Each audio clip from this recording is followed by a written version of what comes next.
Ah, you know what? He's still trying to really find his way with our team. I think uh, he's the only guy that's really different to the organization from last year. So everybody tries to forge their own identity. It wasn't enforced or anything like that. In fact, it was one of the things I said to Hexie after the game. They called the one Fraser McGinn a fight, and then they called that one a roughing. I still don't know what if either was injured. So I really don't know. How impressive has Carter been, especially in the last week or so, where he just continues to score nearly every game? He's been the best player since the first day of training camp. With Colorado scored that goal to make it 2-1 there.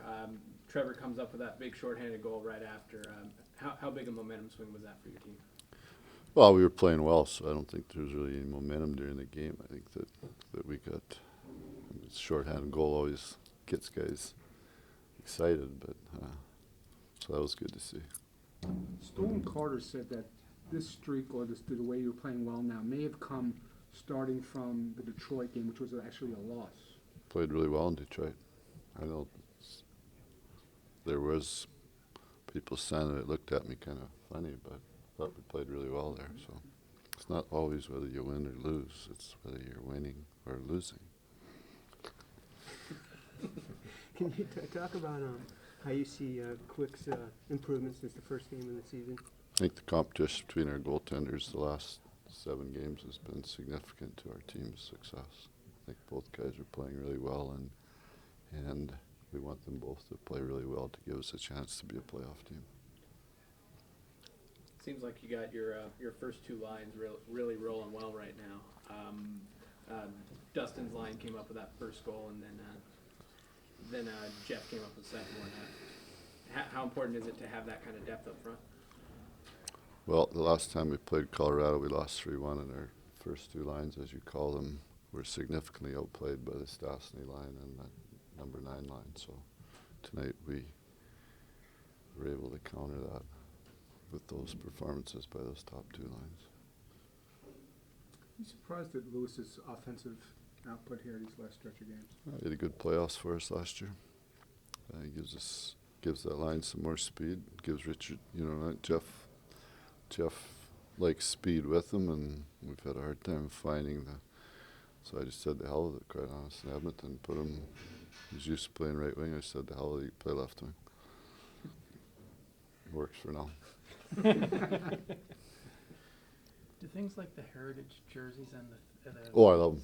That's fun. Best part, hey, it's fun walking into the locker room before the game, seeing him hanging there. Even practicing with him the last week. Hey, they're cool. I love them jerseys. is that a distraction at all? The No. extra period of No. time before? Well, before the game, we didn't know about for Mr. Buss, we didn't know that, but obviously with Lappy, so I told our players, let's go play like Ian Laperriere today. You know what? It's nice to see the role guy get recognized instead of the star guy. That's pretty cool. That's what I told his boys. Nice to see your dad get recognized instead of him always talking probably about the star players on the team. It's nice to see Ian get recognized. Are there guys like that around anymore, or was he kind of the last of a breed? Oh no, there's lots of them around.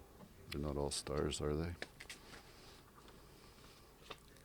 When Ian was asked what his greatest achievement was as a King, he said that the way I enforced and the way I fought, and that's what he remembers most about his time here. Well, I remember him good. I coached against him lots, and those guys always stand out. It wasn't an enforcer role. It was a hard working, come to play every night role. And the best part about Ian is he played a long time. And when he started out and worked his way up, everybody questioned whether he was going to be able to skate well enough to play in the NHL, and he found a way to do it for how many years? 15, 16, whatever it was, a long time. Will you talk about him in the future when you're trying to motivate your players? No, I did tonight. Hopefully, who's the next legend that they're going to honor? Kelly Hrudey. Pardon? Kelly Hrudey. Well, we'll have to get Jonathan to be as good as Kelly Hrudey then. that night.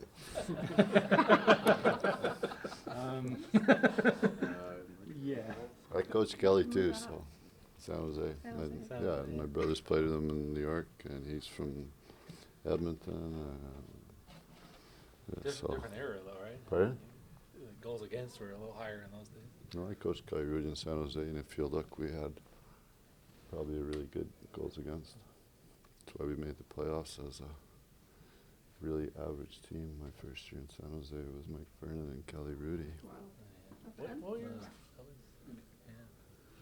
Darryl, Jonathan Brown. in talking to Kelly earlier in the week, he said that when you were in San Jose, that you were really hard on him as a coach, and he sees you now as a different. Kelly? Yeah. Good. Do you see yourself as a different coach now than you were back then? Yeah, I'm quite a bit older. Besides age? Pardon? Besides age? It's just everybody's different, right? Kelly was battling to stay in the league. I had lots of fun with them guys too. If you look, there was a big transition there. All them old. I think that was Kelly's last year. Quite honest. So he moved on to bigger and better things. TV star now, yeah. Oh. He lives in Calgary, so his parents. So it's not like they go away, right? Best part about coaching guys as you go forward, you see lots of those guys, and it's pretty neat. Is he over in Signal Hill? Yep. Oh, That's where he is. Yeah. Actually, and his daughter Jessie was one of Chris's at the special needs place in Calgary. His daughter was Really? one of his aides. The Jessica? Yep. Yeah, I remember when she was born. Yep. She was born right after he got traded here, I think. Like, Yeah, I'm not sure because he played with Brent, and him and Brent were pals on the island. On the island, yeah. Yeah.